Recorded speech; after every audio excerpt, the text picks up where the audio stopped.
नमस्कार दोस्तों, मैं हूं आपकी अपनी प्राची अधिकारी।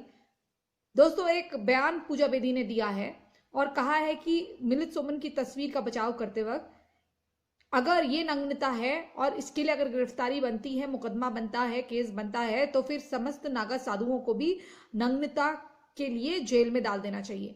मैं 50-55 वर्षीय पूजा बेदी से ये कहना चाहती हूं कि आप इतनी अधेड़ उम्र की महिला हैं। आप उमार और अलाया की माँ हैं। उमार और अलाया की माँ हैं। आपका हिंदू धर्म से क्या लेना देना, पहले ये बताइए। आपने जब फरहान इब्राहिम फर्नीचर वाला से शादी करी तो आपका हिंदू धर्म में क्या आस्था बनती है? आपने निकाह करा होगा, आप कन्वर्ट हुई होंगी और आप उसी गैंग का हिस्सा हैं जिसपे कथाकथित आरोप लगे हैं ड्रग्स के।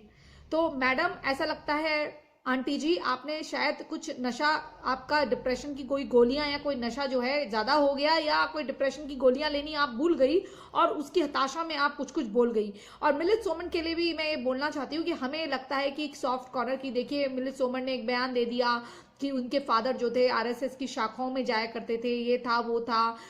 चलिए, उनके फादर जाते होंगे, लेकिन मिलिंद सोमन वो व्यक्ति हैं जिन्होंने अपने टाइम में, जब ये 20 वर्ष के होंगे, एक कथाकथित मॉडल थी, बहुचर्चित मॉडल मधु सप्रे, जो कि मिस इंडिया भी शायद रह चुकी थी या मिस इंडिया में कंटेस्ट कर रहा था, उनके साथ इन्होंने जूते के डब्बे में खड़े होकर, नंगा खड़ा होकर किसी काम सूत्रा का या किसी का ऐड करा था। ये चिपके हुए थे उससे और नंगे थे दोनों, और इन्होंने एक सांप लपेटा हुआ था। क्योंकि देखिए, हम तो असली इंडस्ट्री वाले हैं और हमको अगर किसी से, हम किसी के विषय में बातें करते हैं तो लोग बातें कुरेद कुरेद के बोलते हैं। कई ऐसी आंटियां हैं जो 33 सालों से यहाँ काम कर रही है फिल्म इंडस्ट्री में, औरतें हैं, और जो अपनी बड़े करेक्टर की बड़ी बातें करती हैं, उनके विषय में भी उनके साथ पहली पिक्चर करे हुए लोग जो है बताते हैं कि सेट पे उनके साथ क्या हुआ है, और वो अब अपने आप को बड़ा दूध का धुला बताती हैं।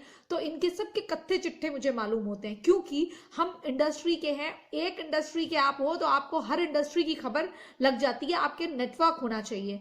तो ये जो पूजा बेदी है, जो अपने टाइम पे नंगनता परोसती भी आई, जिन्होंने नंगे पने के अलावा कुछ परोसा ही नहीं, क्योंकि इनको एक्टिंग आती नहीं थी और शक्ल सूरत इनकी अच्छी थी, लेकिन उन्होंने उस अपनी जवानी में इनकी शक्ल सूरत अच्छी थी, लेकिन एक्टिंग का इनको नहीं आता था, इसलिए ऐसे नंगे पने पे उतरते रहती थी। ये बड़ी बेशर्मी से कहती कि मेरी माँ ने न्यूड सीन कराए, तो तुम्हारी माँ ने करा होगा ना।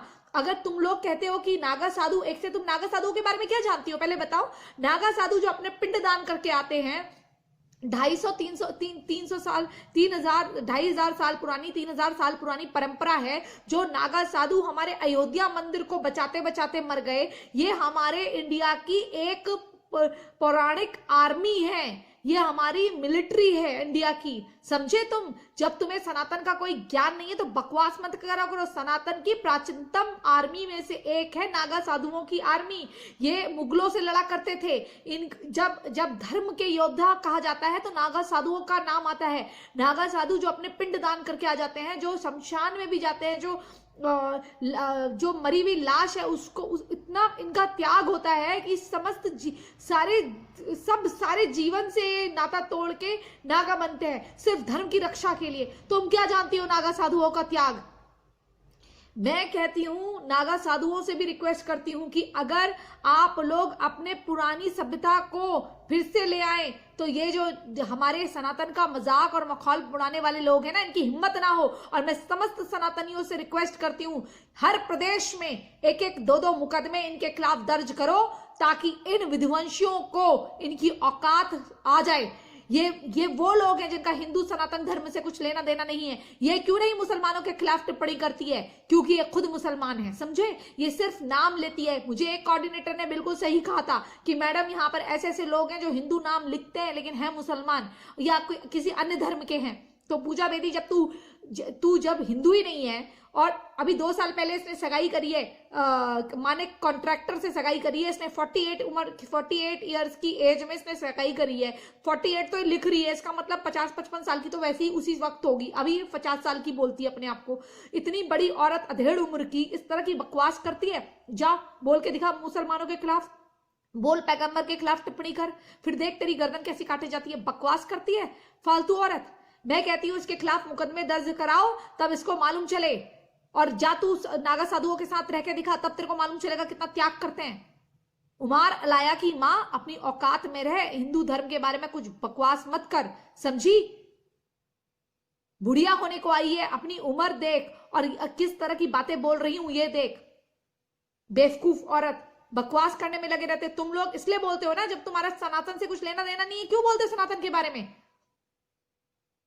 किसी अगर ये कंगना ने कोई टिप्पणी करी तो कंगना को कह दिया गया कि धर्म के इसने दो धर्मनिरपेक्षता को आघात करा है, इसलिए उसके खिलाफ दो धर्मों को लड़ाने का या समाज में इस तरह का मुकदमा उसके खिलाफ दर्ज करा गया मुंबई पुलिस का। अब कहां मुंबई पुलिस मर गई है? इसके खिलाफ क्यों नहीं मुकदमा दर्ज करती है? इसने कितने करोड़ हिंदुओं की आस्था को क्षति पहुंचाई है। क्या हमारी आस्था कोई मायने नहीं रखती?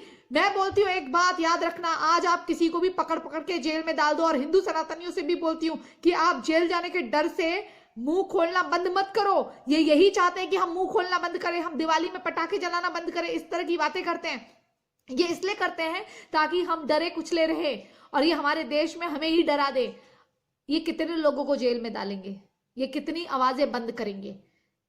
पूरा जेल भर जाएगा और ये इस तरह की बकवास करते रह जाएंगे। जिस दिन शासन सत्ता का नशा उतरेगा उस दिन मैं तुम्हारा भी फ्यूचर देखती हूँ, तुम्हारा भी भविष्य देखती हूँ, तुम्हें भी रोड में चलते हुए। आज तुम जिस वर्दी और जिस शासन सत्ता के नशे में, जो कि तुम्हें गलती से मिली है, उसके नशे में चूर हो ना, जिस दिन तुम रोड से गुजर रहे होगे और तुम्हारे पास ये शासन सत्ता नहीं होगी, उस दिन तुम्हें और तुम्हारे लड़के को भी पकड़ पकड़ के लोग मारेंगे रोड।